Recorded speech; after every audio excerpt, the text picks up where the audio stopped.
Hi, folks. Welcome back to Dare Tell Darla, where you get to tell your story, your way, your truth, and just get it off your chest.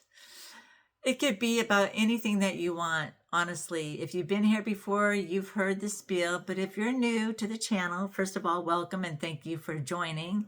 And I do appreciate all my subscribers and anybody who's taken the time to hit the like button. I do appreciate you. If you are new, like I said, you can tell anything that you want as long as it's not fiction. It has to be your truth. It can be a warm and fuzzy story like I'm going to tell today about, a warm childhood memory. It could be about paranormal. It could be about somebody who did you wrong and you want to set your story straight. Or, it could be your favorite way that you bathe your dog. As long as it's your story, I don't care. Okay, if you have a story to share, and I hope that you do, please email me at mecalgal@gmail.com, and I will share that at the end here. All right, we are going to get on with this story. It is from Judy. She tells the great ones, doesn't it, she folks? When I was around 10 or 11, I wanted to go back to a Baptist summer camp called Camp Cazadero. I had gone the previous year, and it was an unforgettable adventure. My folks were a little low on money that year, so I had to earn my way. My grandma Wilson lived right down the street from us, in a little trailer park next to the Russian River. She was fundamental in my life in so many ways, and I loved her with all my heart.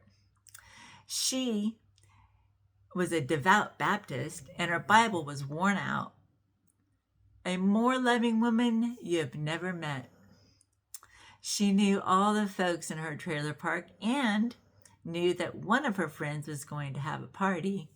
They needed a hostess to serve drinks and such, and she hired me. I also cleaned the park bathrooms and did odd jobs around the area. Finally, I earned enough to go to camp. I was so excited. Finally, the day came and we met at the Trinity Baptist Church. We all piled into the van that would take us up to the camp. It was about a 2-hour drive from Hillsburg. The drive was long, but we girls sang songs, laughed, giggled, and had a great time. After a while, we turned off the freeway onto a mostly winding uphill drive. The trees were getting taller and more dense. We were actually in the forest now, and we knew we were getting close to our destination. We found the turnoff to the camp, and our excitement was to the bursting point. The dusty, bumpy dirt road crested a hill, and around the bend was Camp Cazadero. It was surrounded by old redwood trees, and the Russian River meandered close by. The biggest building to the right was the dining hall.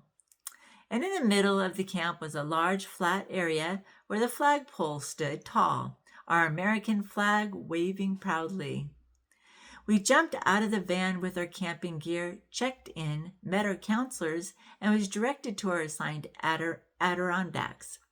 I chose my bunk, made up my mattress, and put my things away. One by one, my bunkies came in, and we all became friends.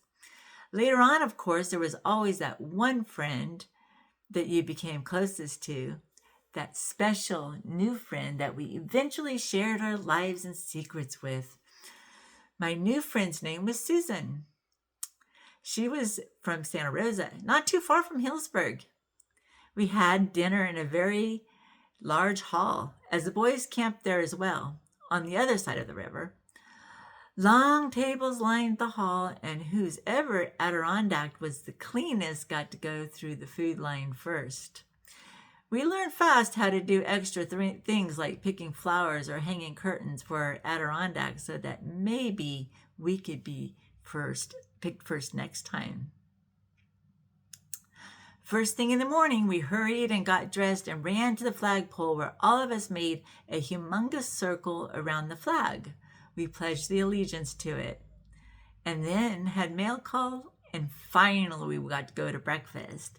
The food at camp was always delicious. First, the food was blessed. Then we walked down the buffet line choosing what we wanted to eat. There were hot cakes with butter melted on top and syrup if we wanted. There were bacon and sausages, fried potatoes, bowls of fruit, and biscuits were served as well. There was milk or chocolate milk, orange juice, and lemonade. After breakfast, we went back to our Adirondacks and cleaned them up properly. Then our counselor, whose name was Betty, asked us to introduce ourselves and where we were from. I loved Betty right off. She was kind and laughed a lot. She was very pretty, too. We quieted down and had a small Bible study. It was about loving your neighbor, and somehow we girls seemed to get along much closer after it. Then we had free time for a half an hour, and then we were to meet at the flagpole to go on a hiking adventure. We were handed our paper bag lunches. Mine consisted of a roast beef sandwich, cut up carrots and celery, an apple, and 2 little Milky Way bars. We already had bottles of water. Some girls had special diets, and their lunches were different. We hiked along a path with pretty wildflowers here and there. The air smelled of pines and Christmas trees. Sometimes grasshoppers jumped up to greet you, and bees buzzed happily by. Birds sang pretty songs in the trees, and we even saw an eagle, probably looking for lunch.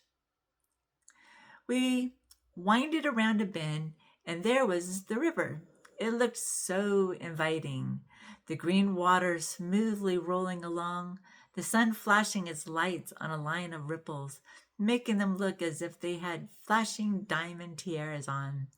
We sat on a grassy knoll and ate our lunch. When we got back to camp, Betty surprised us by saying we had an hour's free time, meaning we could go swimming. We could do what we wanted. Some girls got together and teepeed in Adirondack. Some went canoeing, but Susan and I, after swimming a bit, went to a little pond and caught pollywogs and salamanders with the bright orange bellies. After a while, we went to the cantina, a little wooden shack that had candy and soft drinks. I bought a Charleston's Chew. I didn't know what it was, but after eating it, it became my favorite candy. It still is. After free time, we showered and took a little nap. Well, we could read or nap. Dinner was so fun. As we ate, the boys started singing that song that goes, greasy, grimy, go for guts, and on and on. We girls laughed and gagged at the same time. It was starting to get dark as we hiked up the lit path to the chapel in the pines. The big doors were open into a bright room with benches lined up on both sides. Of course, the boys sat on one side and we girls on the other. The pastor was young and very nice. One night, in the middle of the week, I listened intently to his sermon. I was full of the Holy Ghost, and I wanted to be with Jesus forever. When the benediction was called, I walked up that long path to the front and took the pastor's hand, crying because I was so completely overwhelmed with feelings I had never felt before. I told the pastor I wanted to give my life to Christ and be baptized. I even wanted to be a missionary. I was so convicted. It was a moment I never forgot. After chapel, we went back down the path and headed for the campfire. The campfire was very, very big. The flames were high and the wood hissed, crackled, and spit sparks way into the stars. That night, we sat on log stools and sang songs and ate s'mores. Some nights we did skits and other fun things. I slept that night so well. It was as if I had angels all around me. Every day we did different activities. We played tug of war. We made hats. We made jewelry and painted crosses to take home and put on our wall. We got tanned and dirty, but we were happy and we never wanted it to end, but it did. The van rolled up. Oh, the dust. As it drove up, Susan and I declared we would write every day and we would forever be friends as we hugged goodbye. This time, the ride home was very quiet. Some girls cried, others put their dirty towels up on the windows for a pillow and tried to sleep. Me, I thought about how it would feel to get baptized when I got home and how I wanted my pastor, Reverend Rayleigh, to sign my Bible. That was the last time, though, I ever went back to Camp Cazadero. I was growing up too fast. I never became a missionary, and after a while, Susan and I stopped writing to each other. But I never forgot the fun and the adventures, the life-changing times at Camp Cazadero. What a wonderful story. And if you have a story to share, all you have to do is send it to me. I'm Darla, but send it to mecalgal, MECALGAL, @gmail.com. Don't worry about spelling. Don't worry about any of that. I'll take care of it. Just pour your heart out and we will share it. All right. Until the next time, you guys take care.